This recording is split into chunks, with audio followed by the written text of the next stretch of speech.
Olá a todos, hoje venho falar-vos sobre os direitos das crianças quando os pais estão em processo de divórcio. Felizmente, a maior parte dos pais e mães que vou conhecendo aqui no consultório procuram que, ao longo de um processo de divórcio, as suas escolhas sejam emocionalmente tão inteligentes quanto possível, por forma a garantir que os filhos, as crianças e os adolescentes sofram o mínimo possível. A verdade é que o divórcio é efetivamente uma perda, é uma perda para todos, mas na medida em que os adultos façam as suas escolhas considerando o superior interesse das crianças, é muito provável que, passados 20 ou 30 anos, possam sentir-se orgulhosos do seu papel de pai e mãe e possam olhar para trás e perceber que fizeram aquilo que estava ao seu alcance para garantir o saudável desenvolvimento dos seus filhos. Hoje falo-vos sobre algumas dessas escolhas. Em resumo, chamo a vossa atenção para os direitos dos filhos dos pais separados. E o primeiro dessa lista de direitos é: as crianças, os filhos, têm o direito de saber que não têm qualquer culpa, não têm qualquer responsabilidade sobre o processo de divórcio. Pode parecer óbvio, mas a verdade é que essa é uma das coisas que procuro dizer aos adultos que me pedem ajuda nestas circunstâncias. Isto é fundamental que os pais possam dizer de forma clara, inequívoca aos seus filhos, antes, durante e depois do processo de divórcio.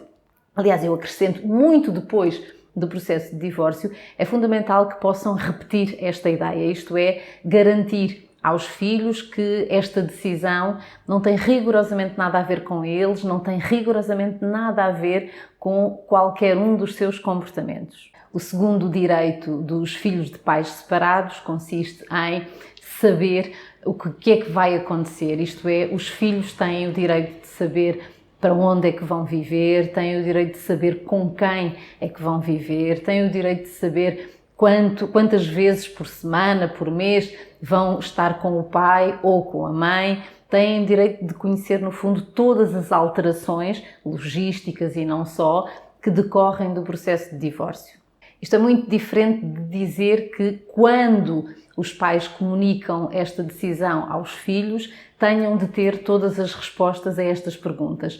De tudo. Aquilo que é desejável é que os adultos vão lidando com cada uma destas questões e vão garantindo aos filhos que estão a tratar destes assuntos e que, logo que cada um deles se defina, as crianças vão ter a oportunidade de saber. Os filhos têm o direito de serem escutados a propósito dos seus sentimentos e têm o direito de serem confortados na medida em que se sintam tristes, na medida em que se sintam fragilizados, na medida em que tenham vontade de chorar. Esta questão é particularmente importante na medida em que muitos pais e mães, por exemplo, na ânsia, no fundo, de quererem ver os seus filhos felizes, evitam que eles chorem e respondem muitas vezes, no fundo, a qualquer choro das crianças com tentativas de os colocarem felizes o mais rapidamente possível. Não é desejável que isso aconteça. As crianças têm efetivamente o direito de deitar cá para fora uma tristeza que é normal, que é adaptativa, que faz sentido. Aos adultos, no fundo, compete confortar a criança, dar espaço para que cada sentimento possa ser exteriorizado, dar espaço, dar colo, dar um abraço, estar lá para as crianças. Os filhos têm o direito de ser poupados aos conflitos entre o pai e a mãe. É evidente que, mesmo que não haja um divórcio, qualquer casal pode ter discussões na presença dos filhos, sem que isso tenha propriamente aqui um efeito catastrófico. Mas num processo de divórcio há invariavelmente muita tensão e muitas vezes são ditas coisas até da boca para fora que acabam por produzir danos, neste caso aos filhos. É importante que nós nos lembremos que, ao longo de um processo de divórcio, são ditas muitas coisas da boca para fora, mas algumas dessas frases, que podemos esquecer-nos pura e simplesmente no dia a seguir, podem produzir danos, podem ficar na memória das crianças, no fundo, ao longo de toda a vida. E, portanto, tentarmos poupar os filhos aos comentários, às tensões que invariavelmente surgem ao longo de um processo como um divórcio, é mais do que desejável, é essencial. Depois, os filhos têm o direito de não conhecer os detalhes a propósito de um processo de separação. Há 1001 motivos que podem estar na origem de um processo de divórcio. Muitas vezes aquilo que acontece é que, independentemente de haver ou não uma relação extraconjugal, de haver uma traição, na maior parte das vezes eu diria que há uma pessoa que toma a iniciativa de se divorciar e há outra que, mesmo que não seja propriamente apanhada desprevenida, acaba por sentir-se mais abandonada. E quando assim é relativamente fácil, ou pelo menos é mais provável, que um dos adultos escolha utilizar, entre aspas, os filhos como confidentes, partilhando detalhes que só vão fazer mal às crianças ou aos adolescentes. As crianças precisam de saber que os pais se vão separar, precisam de saber que já não é possível que a família se mantenha toda na mesma casa, mas não ganham rigorosamente nada em conhecer os detalhes do processo de separação. As crianças também têm o direito de não serem obrigadas, no fundo, a escolher com que progenitor é que vão ficar.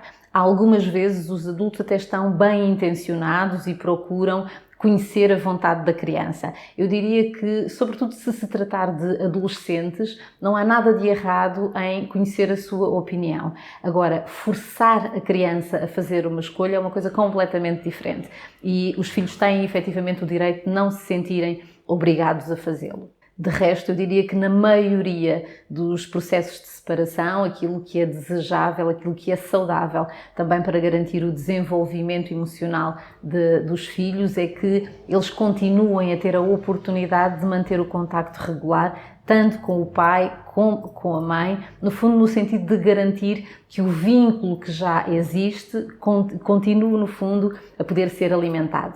Os filhos também têm o direito de não servir de correio de nenhum dos progenitores. Muitas vezes, e sobretudo na medida em que haja muita tensão, e a verdade é que há quase sempre num processo de divórcio, pode ser tentador fazer passar algumas informações através dos filhos. Na maior parte dos casos, isso produz dano e, portanto, é desejável que, mesmo que haja muita tensão, os adultos optem, por exemplo, por comunicar por escrito, através de SMS, através de e-mail. Eu tenho ouvido aqui, por exemplo, muitas vezes os adultos referirem-se ao facto de tentarem enviar através dos filhos, informações referentes à escola, recados relativamente simples, e aquilo que ouvem da parte das crianças é diz tu, trata lá tu disso. A verdade é que as crianças não precisam, não gostam de serem envolvidas naquilo que diga respeito efetivamente ao mundo dos adultos, mesmo que se trate de assuntos relacionados com elas. Se é aos adultos que compete trocar aqui informações, então as crianças não devem servir de correio. Os filhos também têm o direito de manter conversas com cada um dos progenitores sem serem interrogados a esse respeito. Isto é, aquilo que é desejável é que, pelo menos se os filhos sentirem essa vontade, isto é, a vontade de, por exemplo, falar ao telefone com o pai ou com a mãe, que o outro progenitor dê esse espaço, isto é, não esteja à escuta e depois desse telefonema ou depois dessas conversas, no fundo, a criança não deve ser bombardeada com perguntas que normalmente têm, sobretudo, aqui o objetivo de obter informações. Os filhos têm de ter o direito de não serem forçados a mentir em nome de um dos progenitores. Isto é especialmente importante quando, de novo, quando há muita tensão e algumas vezes, por exemplo, até em contexto judicial, as crianças são pressionadas no sentido de dizerem algumas inverdades, acabam por ser manipuladas. Eu acredito que, em alguns destes casos, os adultos o façam com a intenção de garantir as condições que, na sua ótica, sejam efetivamente as ideais para a criança. Mas a verdade é que a manipulação é sempre danosa e sempre que um dos adultos força a criança a mentir, está, mesmo que involuntariamente, a fazer mal aos seus filhos. Os filhos têm o direito de continuar a relacionar-se com a família alargada dos dois progenitores. Não há por que fazer com que a tensão entre o pai e a mãe produza aqui ainda mais perdas na vida das crianças. De uma maneira geral, as crianças e os adolescentes, e sobretudo na medida em que haja um vínculo com a família alargada, no fundo as crianças precisam que esse vínculo se mantenha. Muitas vezes, de resto, os avós, os primos, os tios, são precisamente os adultos com quem as crianças se sentem confortáveis para desabafar, para deitar cá para fora aquilo que sentem, sem juízos de valor, sem que haja conflitos de lealdade.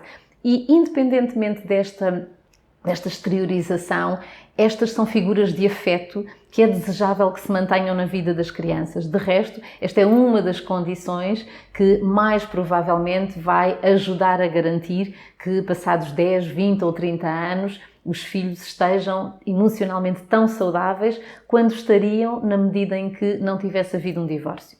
Finalmente, os filhos também têm o direito de conhecer os novos parceiros do pai ou da mãe. Na medida em que surja um novo namorado ou uma nova namorada, também pode ser tentador, no fundo, evitar dar a conhecer essa novidade às crianças, sobretudo na medida em que a relação ainda não esteja suficientemente sólida. Eu diria que a honestidade, a autenticidade, a transparência são fundamentais para continuar a garantir uma relação de confiança com os filhos e, portanto, na medida em que haja um mínimo risco de as crianças suspeitarem aqui da existência de um novo parceiro ou de uma nova parceira, é desejável que o pai ou a mãe deem a conhecer essa nova realidade e, no fundo, deem também a oportunidade aos filhos para deitarem cá para fora os seus sentimentos, os seus medos, as suas dúvidas.